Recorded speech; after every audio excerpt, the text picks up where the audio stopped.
एक धर्मदास नाम के बहुत बड़े धनी व्यक्ति थे, सेठ थे।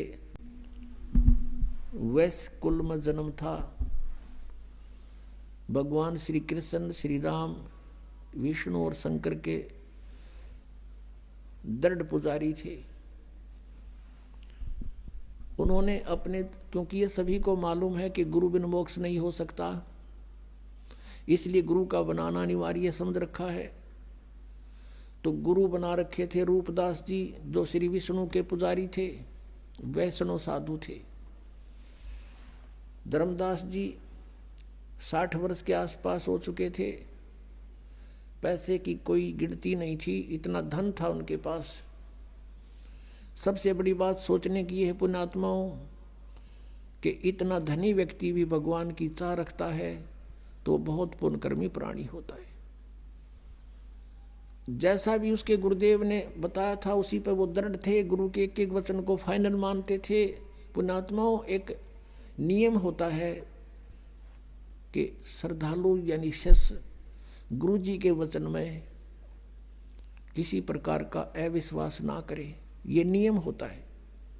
और इस नियम का दुरुपयोग किया इन नकली संतों ने। श्रद्धालु कहते हैं गुरु जो कहते हैं वो सत्य होता है। जब गुरु है सत्य को नहीं, उनका ज्ञान सत्य कितना होगा। जब गुरु ही नकली है, इनको कह कह का पता नहीं, तो इनका ज्ञान हो ही नहीं सकता सत्य। लेकिन वो अनजान श्रद्धालु उनको गुरु मान रहे हैं, सतगुरु मान रहे हैं, और वो कतई अज्ञानी है। अब ये दास के वर्ड जो आज सुन रहा हो कोई प्रथम बार, तो यूँ सोचेगा कि रामपाल तो अपने आप ने सब तो विद्वान मान रहा है। कि नहीं, दास कोई विद्वान नहीं, लेकिन गॉड गिवन ज्ञान जरूर है दास के पास। विद्वान तो परमात्मा है और उन्होंने ज्ञान हमें दे रखा है। उस ज्ञान का एक डंडोरा पीट रहा दास तो, कि ये ऐसा है, ऐसा है, ऐसा है, बस भगवान ने बता रखा है। उसका दिया हुआ धन है, दास आपको बांट रहा है। कोई ले सकता है तो ले लीजिए। तो जैसा भी उस प्यारी आत्मा को उसके गुरु ने साधन बताया था, उसी के आधार से वो चल पड़ा। गुरु जी ने बता रखा था कि हरे कृष्ण हरे राम, राधे श्याम सीताराम, राधे राधे श्याम मिला दे।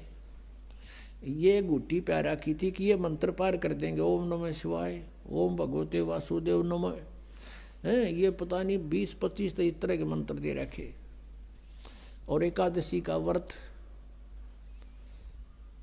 और 68 तीर्थ पर जाना अनिवार्य है। इस प्रकार वो साधक, और गीता जी का नित्य पाठ करना चाहिए। ऐसे ही वो धर्मदास जी गुरुदेव के आदेश अनुसार प्रतिदिन गीता जी का नित्य पाठ करे, एकादशी का व्रत रखता था, और उसने 68 तीर्थ करने की योजना बना ली। भाई गुरु जी ने कहा है 68 तीर्थ अवश्य जाने चाहिए। तो वो ऐसे ही घूमते घूमते मथुरा पहुंच गए। अब द्वारका तो न पाई कोई ना, क्योंकि द्वारका तो समुद्र में डूब गई थी। ना द्वारका भी धक्के खुआओ। ये कृष्ण जी एक तो सुख कर गए थे कि वह द्वारका तो कोई ना रही उड़ा चौक बुलाओ ना, तो वहां भी धक्के खुआते, बहुत दूर पड़ा हो यहाँ से। तो मथुरा पहुंच गया, और वहां उस तालाब में जहाँ श्री कृष्ण जी कहते हैं, कृष्ण जी नहाया करते थे, गौ चराया करते थे, उस तीर्थ में, जोड़ में, तालाब में। और उन तालाबों का ऐसा पानी जो गधे भी ना पी, और उसमें श्रद्धालु नावे और आचमन ले उसका। अब आत्मा को तो भगवान की चाह है किसी तरह मिल जाए, उसने प्राप्त करना है, लेकिन उसका वे ठीक नहीं है, तो तरीका मार्ग ठीक नहीं, कैसे मिलेगा वो भगवान। अब धर्मदास जी सुबह सुबह स्नान करके उस जोड़ में, तालाब में, मथुरा के में, जिसमें बड़ा सैकड़ों आदमी नहावे, गंद माच रहा, और वहीं से लोटा भर के पानी का उसने अमृत जान के वहाँ रख लिया। लिपा पोती करी, यानी कुछ ग्राउंड लिपा, मड प्लस्टर थे, गाय का गोबर मिला के मिट्टी में, और वहाँ पर फिर बैठ के लगा नित नियम करने। परमात्मा पूर्ण ब्रह्म अपना अन्य रूप बना के एक जिंदा महात्मा का रूप बनाकर वहां पहुंच गए, बैठ गए धर्मदास जी से 50 फुट की दूरी पे। जिंदा महात्मा होते हैं जो मुसलमानों के अंदर जिंदा महात्मा बोलते हैं उनको, जिंद पीर। उनकी काला और कोट होता है, घुटनों के नीचे ताई का, एक कच्छा अंडरवियर पहनते हैं लंबा सा, एक टोप सिर पे, काला ही टोप और काला ही चोगा। अब बैठ के दूर जानते और सुन रहे हैं गीता जी के पाठ को। धर्मदास जी बड़ी लय ला के पढ़ रहा है संस्कृत को, और फिर जैसा भी उसके गुरुदेव ने अनुवाद किया था अनुवाद भी सुना रहा है। अनुवाद सुनाना इसलिए शुरू कर दिया कि सामने एक भक्त बैठा है और दिखे है मुसलमान, लेकिन मेरी बातों से प्रभावित बहुत है, बड़ा ध्यान से सुन रहा है। अब धर्मदास जी ने गीता जी का 7वां अध्याय पूरा पढ़ दिया, क्योंकि इसमें सारे 30 श्लोक हैं और कुछ 8वें अध्याय के भी मोटे मोटे कुछ कुछ सुना दिए। जैसे 8वें अध्याय के 5वें और 7वें श्लोक में गीता ज्ञानदाता कहता है कि अर्जुन तो मेरी शरण में आ जा, मेरी भक्ति कर, मुझे ही प्राप्त होगा। इस तरह की उसने अपना सारी क्रिया जब कर ली, परमात्मा और निकट पहुंच गए और हाथ जोड़ के कहने लगे। अपने आप को एक दास बनाया भगवान ने, और सामने बैठा हो जैसे ये वैष्णव पंथ के जो उपदेशी होते हैं, एक कंठी रखते हैं गले में, एक तुलसी के मणिये की एक माला और तिलक माथे पे, और एक धोती कुर्ता सा बस वैसे लपेट लेते हैं कपड़ा सा, ऐसी वेशभूषा बना रखी। वो सन्यासी वैराग ले लिया उसने, यानी अपने गुरुदेव जी से एक साधु का रूप बनवा लिया, क्योंकि 60 साल का से भी ऊपर उम्र हो गई थी। एक लड़का था वो अपना कारोबार संभाल रहा था, तो वो अपना भक्ति मार्ग पर चल पड़ा था। भगवान ने, परमेश्वर ने करबद्ध होकर कहा कि हे वैष्णव साधु, हे महात्मा जी, मैं सब जगह भटक लिया, मेरी शंका का समाधान नहीं हुआ। अब धर्मदास जी फूल गया। अकबोल भक्त, क्या समस्या है तेरी? कि मुझे एक प्रश्न का उत्तर नहीं आया, किसी ने नहीं बताया। क्या? कि कौन ब्रह्मा का पिता है, कौन विष्णु की माँ, और शंकर का दादा कौन है, हमको दे बता। धर्मदास जी हंसे पहले तो कि वाह भाई वाह, आपको हमारे हिंदू सदग्रंथों का पता नहीं, इसलिए आप ऐसा बोल रहे हैं। भक्त, ये तो अजरो अमर हैं, इनके कोई माता पिता नहीं है, ये तो सर्वेश्वर हैं, ब्रह्मा विष्णु जी शिव जी, ये तो बड़े समर्थ शक्ति हैं, अजन्मा है, इनका कोई माता पिता। परमेश्वर ने कहा कि आप अपने सदग्रंथों से परिचित नहीं हैं महात्मा जी। श्री देवी भागवत में पढ़कर देखो, 3रे स्कंद में, इनकी जन्म मृत्यु होती है, ये अविनाशी नहीं है। अब उस समय ये संस्कृत में थे सारे, तो वो उसने एक ब्राह्मण से पूछा कि ब्राह्मण इसमें कहीं लिखा है? तो ब्राह्मण ने कहा, पढ़कर सुना 3रे स्कंद में। ब्राह्मण पढ़ता पढ़ता एकदम चुप हो गया, कहने लगा, भाई लिखा था, पर ये तो वैसे लिख दिया होगा। अब धर्मदास के वह बात खटकता गई, वे वैसे गीता इन कैसे पुराणों वैसे कैसे लिख दिया।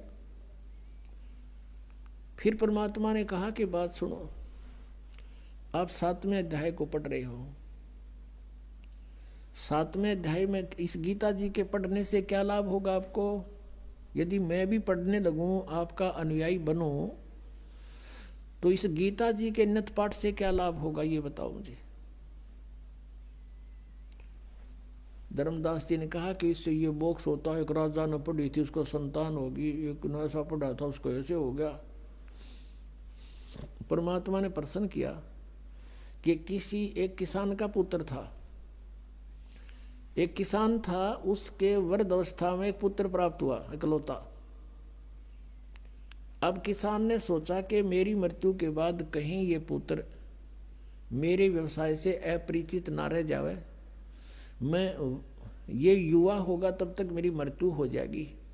उसने अपना सारा अनुभव एक बही में लिख दिया पैड पे और कहा बेटा जब तू सियाना हो जा, बड़ा हो जा, खेती करने लगे तो मेरे इस लेख को अवश्य पढ़ना। अब वो किसान का पुत्र उसको पढ़ रहा अपने पिता की मृत्यु के उपरांत, उसके द्वारा दिए गए अनुभव के उस लेख को डेली पढ़ता है। तो उसको डेली पढ़ने का क्या उद्देश्य है उसका? परमात्मा कहते हैं उसका उद्देश्य यही होगा ना कि उस जैसे पिताजी ने कहा वैसे बीज बोए वही कणक बीजे, उसका उसी तरह उसी सीजन में उसकी बिजाई करे और उसी तरह समय समय पर उसमें सिंचाई करे। कहा जी हाँ बिल्कुल ऐसा ही है। और उसका फायदा क्या लिखने का? और वो गेहूं के स्थान पर तो भांग बोए, गेहूं के बीज के स्थान पर भांग बो रहा हो तो कैसा है वो किसान? अगो तो मूर्ख है, मूर्ख है तो वही बोनी तो लिख रखा है, लिखा हुआ उसमें। तो भगत जी जो आपकी गीता जी में लिखा है, आप वही बीज बोगे, वही शास्त्र अनुकूल साधना करोगे, वही नाम जाप करोगे तो लाभ होगा। बीज भक्ति का नाम है और बाकी जो धार्मिक क्रिया है ये खाद और पानी सिंचाई है। तुमने बीज ही गलत बो रखा है। गीता जी में कहीं पर है हरे राम हरे कृष्ण, कृष्ण कृष्ण हरे हरे, सीताराम राधे श्याम,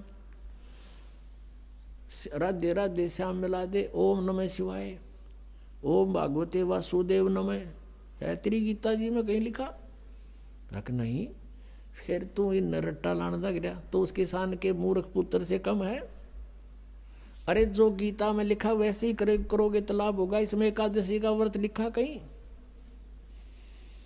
छठे अध्याय के 16वें श्लोक में मना किया है कि अर्जुन ये योग यानी साधना भक्ति ना तो अधिक खाने वाले की और ना बिल्कुल ना खाने वाले की कभी सफल नहीं होगी।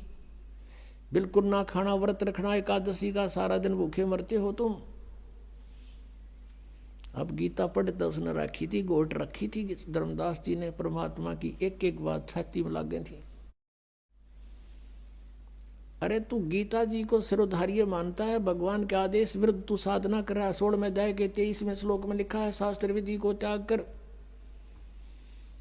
जो मनमाना आचरण करते हैं उनकी ना गति होती, ना उनको कोई सिद्धि प्राप्त होती, ना उनको कोई सुख होता, यूजलेस। अब यो मन बड़ा शैतान है, यो जल्दी से हार नहीं मानता। अब सारी समझ रहा है, सुन रहा है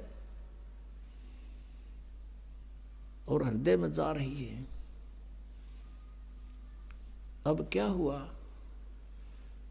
क्योंकि काल को पता लग गया कि तेरा एक आदमी जाओगा, काल फंस गया तो इसके वो अंदर से प्रेरणा कर दी कि तू, उसने मन में आई कि ये मुसलमान है और ये वैसे बकवास कर रहा है। सभी तो राम नाम ऐसा ही जप रहे हैं, सभी तो इन नामों का जाप करें पूरे हिंदू समाज में।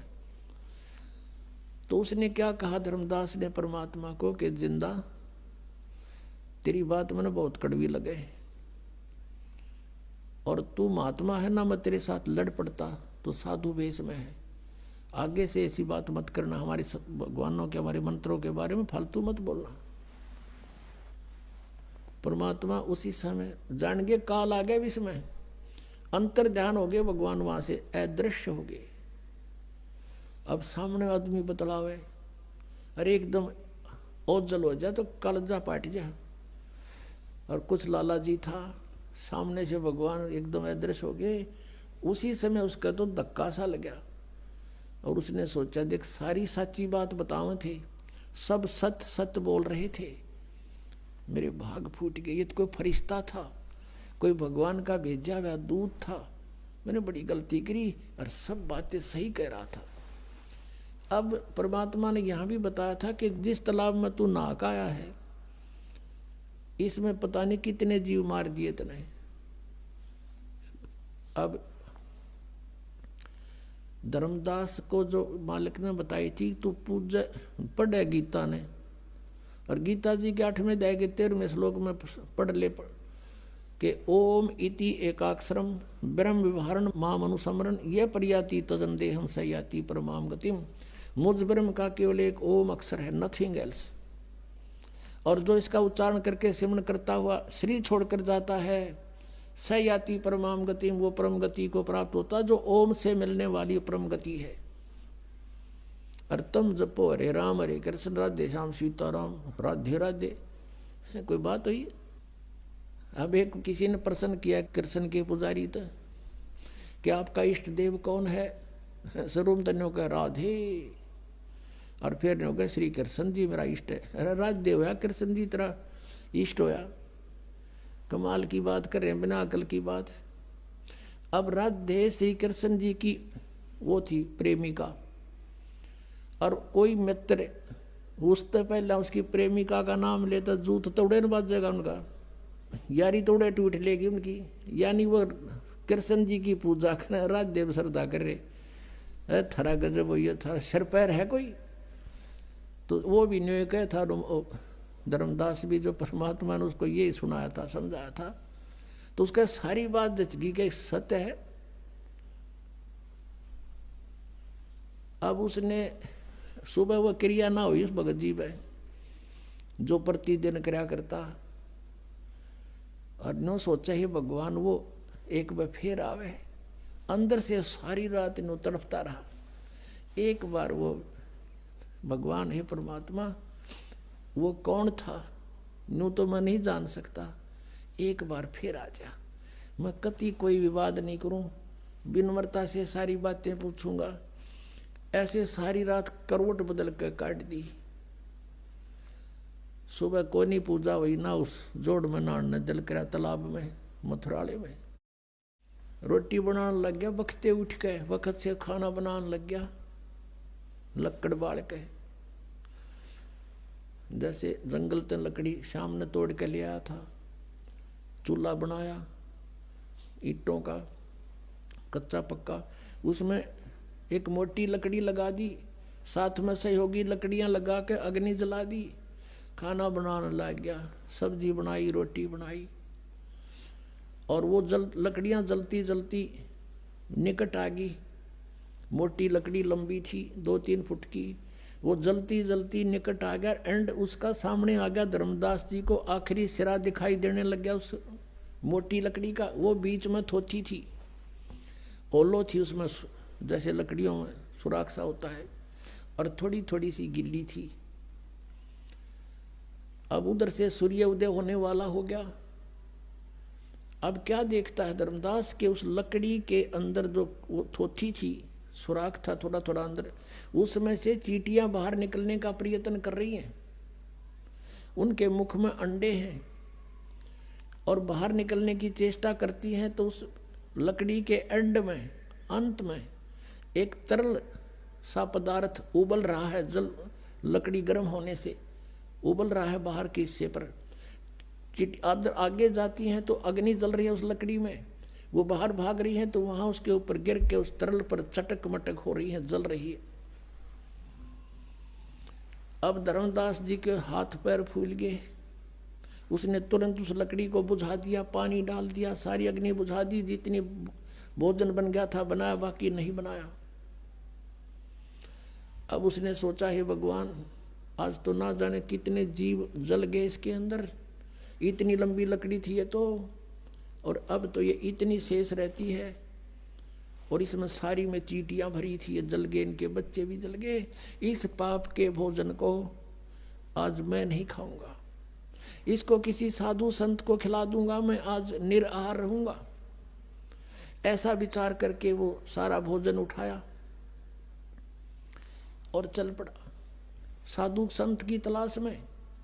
हम साधु संत किसको मानते हैं? जिसने या तो बड़ी बड़ी दाढ़ी रखा रखी हो, ऊपर जटा बढ़ा रखी हो, कति एक बस लंगोट बांध रहा हो और बैठा हो नगन, या कति लाल कपड़े हो, गेरुआ कपड़े हो, या मूंड मुंडा रखा हो, कोई माला पैर रखी हो, ऐसे को हम संत मानते थे। परमात्मा ने जैसा दृष्टिकोण उसने मान रखा था ऐसा साधु मिला, उसा रूप बना लिया। एक हिंदू संत का रूप बना के एक पेड़ के नीचे बैठ गए। धर्मदास जी की दृष्टि पड़ी, सोचा कि वो महात्मा भी निकट ही मिल गए। जाके वो सारी थाली नो की नो सारी सामान था जितना भी भोजन रख दिया कि महात्मा जी भोजन पालो, भूख लगी होगी। अखा धर्मदास भूख लगी भाई, कल से आहार नहीं किया मैंने।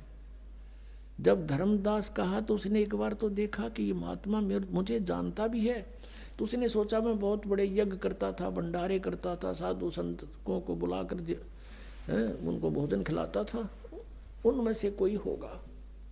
नहीं ध्यान दिया। परमात्मा एक लोटा जल का साथ लिए हुए थे, उसमें से जल उठाया और ऐसे छींटे मार के एक मंत्र बुदबुदाया पूरे भोजन पर।